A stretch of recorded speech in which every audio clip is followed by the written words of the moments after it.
To understand Goose Green, you have to understand the ground.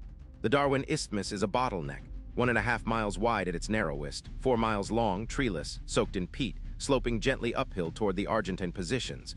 There is no cover, no flanking room. The Atlantic on one side, Brenton Lock on the other.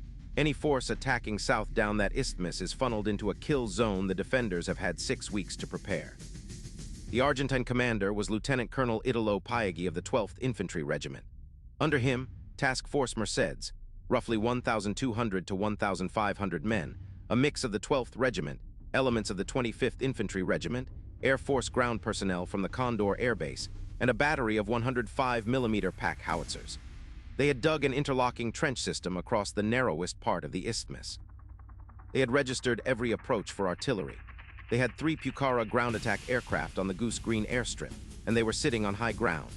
The British force coming for them was 2 Para 2nd Battalion, the Parachute Regiment, commanded by Lieutenant Colonel Herbert H. Jones, roughly 690 men, light infantry, no armor, 3 105mm light guns in support, 1 frigate HMS Arrow offshore for naval gunfire, and 6 scout helicopters for casualty evacuation.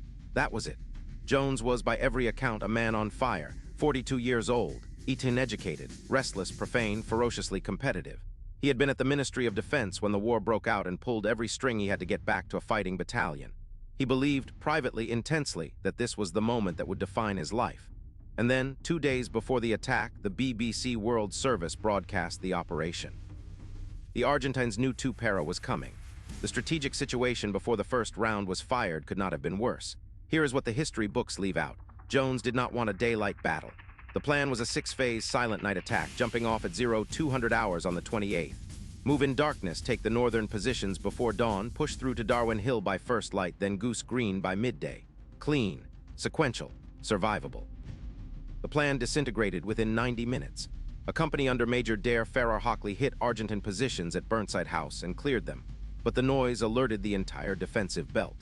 The 105 light guns at Camilla Creek House could only range half the battlefield because of a shortage of shells. HMS Arrow's 4.5-inch gun jammed after 60 rounds. And by the time dawn broke at 6:30, the lead companies, a company on the left, B Company under Major John Crossland on the right, were stuck in the open below a horseshoe-shaped ridge called Darwin Hill. Above them, dug into reverse-slope trenches with heavy machine guns, was the strongest Argentine position on the isthmus. A company tried 3 separate assaults up Darwin Hill. All 3 failed. Casualties were mounting. Captain Dent, dead. Captain Wood, dead. The company's sergeant major, dead. The attack was stalling, and once it stalled in daylight on open ground against superior numbers, the math was going to grind 2 Para into the peat. Jones came forward. Now pause here. If this is landing, save this video. You will want to come back to this one, because what happens next is the most disputed 30 seconds in modern British military history. Jones moved up to a company's position with his small tactical headquarters. He could see the gully system feeding the Argentine trenches. He could see the trenches themselves, a position later identified as defended by a platoon under a young lieutenant named Roberto Esteves. And H. Jones made his choice. He drew his Sterling submachine gun and he charged up the reentrant alone. He was not leading a section. He was not coordinating fire. He was, according to the men who saw him, attempting to break the deadlock by personal example, by doing the one thing that might shock his battalion forward when nothing else was working. He ran up the gully, took fire from a flanking trench, was hit, fell, got up again, charged the trench, and was killed at close range. The man who shot him, almost certainly a corporal from the 25th Regiment, was killed seconds later by Sergeant Barry Norman. In 30 seconds, the commanding officer of 2 Para was dead. And the question that has divided British military historians for 44 years began the moment his body cooled. Was H. Jones's charge the heroic act of leadership that won the battle? Or was it a colonel doing a corporal's job and abandoning command of his battalion in the middle of a fight? Command passed to the second in command, Major Chris Keeble. And here the battle changes character entirely. Keeble was the opposite of Jones. Quiet, deliberate, a devout Catholic who reportedly knelt in the peat and prayed before taking command. Where Jones had attempted to break Argentine resistance by personal violence, Keeble began to break it by patience and pressure. He called in 66mm rockets and Milan anti-tank missiles against the Boca House trenches on the right flank. D Company under Major Phil Neame found a hidden beach route along Brenton Lock and rolled up the Argentine right. B Company punched through the Boca House position. A company, still under Farrar Hockley after Jones's death, finally took the Darwin Hill trenches by mid-afternoon, the position that had killed their colonel. And then the airfield. C and D companies pushed south toward Goose Green settlement itself. The Argentines threw their last cards on the table, Pucara ground attack aircraft from the airstrip, and from Stanley dropping napalm canisters that mercifully failed to detonate.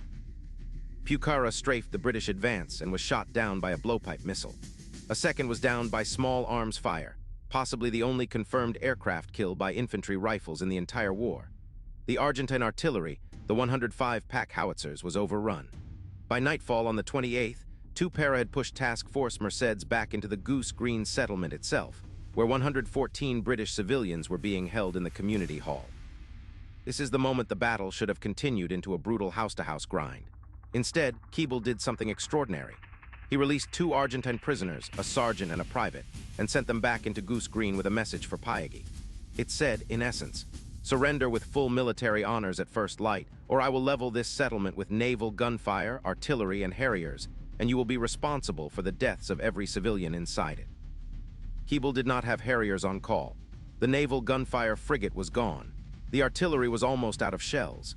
He was bluffing with a battalion that had taken 25% casualties among its rifle companies and could not have sustained another day's fighting. And Pyagi, who had not been resupplied, whose Air Force personnel were not infantry, whose chain of command in Stanley had effectively abandoned him, accepted. At 1400 hours on May 29, 1982, the Argentine garrison of Goose Green marched out and laid down their weapons in front of the schoolhouse. Roughly 1,050 men, more prisoners than there were paratroopers to guard them. 2 para candidates dead, 17 killed, including Jones, including Captain Wood, including Captain Dent. 64 wounded. Argentine dead, approximately 55, with over 100 wounded. But that was only the opening move. Because what Goose Green did to the rest of the campaign defied every rule of warfare. Goose Green was not strategically necessary. Read that again. The settlement could have been bypassed. The Argentine garrison was effectively isolated, cut off from Stanley, incapable of threatening the main British advance across East Falkland. Brigadier Julian Thompson, commanding 3 Commando Brigade, had originally opposed the attack. The order to take Goose Green came down from Northwood, from the political level, from a war cabinet that needed a battlefield victory to splash across Fleet Street before British public support hemorrhaged away. And that political victory transformed the war. Inside the Argentine command structure on the Falklands, Goose Green was a psychological earthquake. The 12th Regiment was supposed to be a serious defensive force. They had numbers, ground, prepared positions, air support. They had been overrun in 36 hours by a single battalion of light infantry walking uphill in the open. General Mario Menendez, the Argentine commander in Stanley, never recovered his confidence. Argentine units around Mount Longdon, Two Sisters, Tumble Down, and Wireless Ridge fought hard 2 weeks later, but the certainty that British infantry could close with them and finish them was now embedded in every Argentine battalion order. The conscripts knew it. The officers knew it. And it shortened the war by an unknowable but real amount. H. Jones received the Victoria Cross posthumously. So did Sergeant Ian Mackay of 3 Para 2 weeks later on Mount Longdon. They remain the only 2 VCs awarded in the Falklands War and the only British VCs awarded between Korea and Iraq. The debate over Jones's charge continues. Major General Julian Thompson has written with characteristic care that Jones lost command of his battalion when he picked up that Sterling and ran into that gully. Other officers, including some who were on Darwin Hill that morning, argue that without Jones's act, a company would have broken, the attack would have collapsed, and 2 Para would have been encircled and destroyed. Both readings have evidence behind them. The truth is probably both at once. Jones did the wrong thing for a battalion commander to do, and it was the right thing for that specific morning, on that specific hill, in front of those specific trenches. Keeble's bluff is less controversial and in some ways more important. Goose Green is one of the few battles in modern history won decisively by a psychological operation. A written surrender demand from a commander who could not have backed up his threats, delivered by enemy prisoners, accepted by a defender who outnumbered him. It is taught at Sandhurst. It is taught at West Point. It is taught at the Argentine Staff College, where it is still studied as the day Task Force Merceds lost a battle it should have won. CTA 1213 Min. Drop in the comments, was H. Jones a hero or did he abandon his command? Which side do you think had the better strategy that morning, Jones's frontal assault or Keeble's negotiation? Because honestly, the more I read about Goose Green, the more I think the answer changes depending on which trench you were in. If you are following along and you want more battles like this, outnumbered, decisive, argued about for decades, subscribe and hit the bell icon. New battle every Wednesday. WarDossier exists because of viewers like you, and we are building toward the most complete library of decisive battles on YouTube. Outro 1315 Min. Here is the lesson of Goose Green. Numbers are a starting condition, not a verdict. 690 paratroopers walked into a 1,500-strong garrison on prepared ground, lost their commanding officer in the first 6 hours, and broke that garrison anyway, half by violence, half by the perfectly timed lie of a quiet major praying in the peat. Battles are not won by spreadsheets. They are won by the willingness of one side to keep moving forward when the other side decides, for whatever reason, that it cannot. Jones moved forward with a Sterling. Keeble moved forward with a typewritten message. Both worked. If this one hit, my next deep dive is Mount Longdon. The night attack 2 weeks later, where 3 para climbed a mountain in the dark, fought the Argentine 7th Infantry Regiment hand-to-hand in the rocks, and earned the second and final Victoria Cross of the war. Sergeant Ian McKay died charging a bunker that should have killed his entire section. You are going to want to see that one. Subscribe, hit the bell, and I will see you on the next ridge. On May 28th and 29th, 1982, 690 men of the 2nd Battalion, Parachute Regiment, attacked roughly 1,500 Argentine defenders of Task Force Mercedes across the Darwin Isthmus in East Falkland. Commanded by Lieutenant Colonel H. Jones, 2 para walked uphill in daylight against prepared positions held by the 12th Infantry Regiment under Lieutenant Colonel Italo Paigi. By the second afternoon, Jones was dead, killed leading a charge on a trench above Darwin Hill, and Major Chris Keeble had taken command, eventually forcing the Argentine garrison to surrender through a written ultimatum backed by threats he could not have carried out. The Battle of Goose Green produced the first Victoria Cross of the Falklands War, transformed the campaign politically and psychologically, and is still argued about at staff colleges around the world. This is the full story: the planning failures, the BBC leak, Jones's charge, Keeble's bluff, and how 690 paratroopers broke a force more than twice their size.